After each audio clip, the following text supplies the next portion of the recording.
Hey guys, இந்த வீடியோட topic bio availability. நம்ம ஒரு மெடிகேஷனை எடுத்துக்கிறோம், அதுலேருந்து எவ்வளோ பிளட் ஸ்ட்ரீம்க்கு போய் நம்ம பாடியில் ஒர்க் ஆகுது அப்படிங்கிறது தான் ட்ரக் பயோ அவைலபிலிட்டி. ஸோ இதோட டெஃபினேஷன் பார்த்தா, it is a fraction of a drug that reaches the bloodstream in an active form after being administered. இது ரொம்ப முக்கியம். எதனால அப்படின்னா, ஒரு மெடிகேஷன் எவ்வளோ நல்லா வேலை செய்யுது அப்படிங்கிறத இது அஃபெக்ட் பண்ண முடியும். Factors affecting drug bioavailability, அதாவது பயோ அவைலபிலிட்டியை மாற்றக்கூடிய சில விஷயங்கள். First one, route of administration.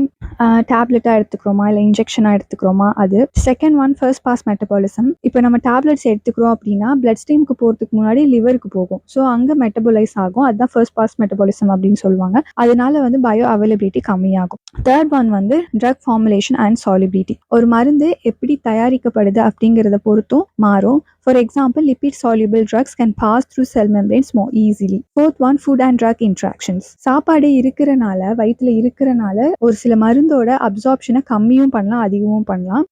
For example, fatty foods. இது fat soluble vitamins, vitamin A, D இதோட அப்சார்ப்ஷனை அதிகம் பண்ணும். கிரேப் ஃப்ரூட் ஜூஸ் குடிக்கிறனால சில மெடிகேஷனோட மெட்டபாலிசம் அஃபெக்ட் ஆகும். இதனால பயோ அவைலபிலிட்டியும் அஃபெக்ட் ஆகும். Fifth one, Castro intestinal factors. அதாவது நம்மளோட டைஜஸ்டிவ் சிஸ்டமோட ஹெல்த்தை பொறுத்து ஸ்டொமக் ஆசிட் கம்மியாக இருக்கா, அதிகமாக இருக்கா, பிஹெச் லெவல் எப்படி இருக்கு அப்படிங்கிறத பொறுத்தும் மாறும். Sixth one, transport mechanism. Passive டிஃப்யூஷனால நடக்குதா, ஆக்டிவ் டிரான்ஸ்போர்ட்னால நடக்குதா, அந்த மாதிரி. ஃபார் எக்ஸாம்பிள், இப்போ ஆக்டிவ் டிரான்ஸ்போர்ட்னால நடக்குது அப்படின்னா எனர்ஜியை யூஸ் பண்ணி மருந்தை ஒரு இது பக்கத்துலேருந்து இன்னொரு பக்கம் கொண்டு போகும். இதனால பயோ அவைலபிலிட்டி இன்க்ரீஸ் ஆகும். இது எல்லா ஃபேக்டர்ஸும் ஒரு மெடிகேஷன் எவ்வளோ நல்லா வேலை செய்யுது அப்படிங்கிறத அஃபெக்ட் பண்ணும். நெக்ஸ்ட் வீடியோவில் பார்க்கலாம். சேனலை சப்ஸ்கிரைப் பண்ணிக்கோங்க.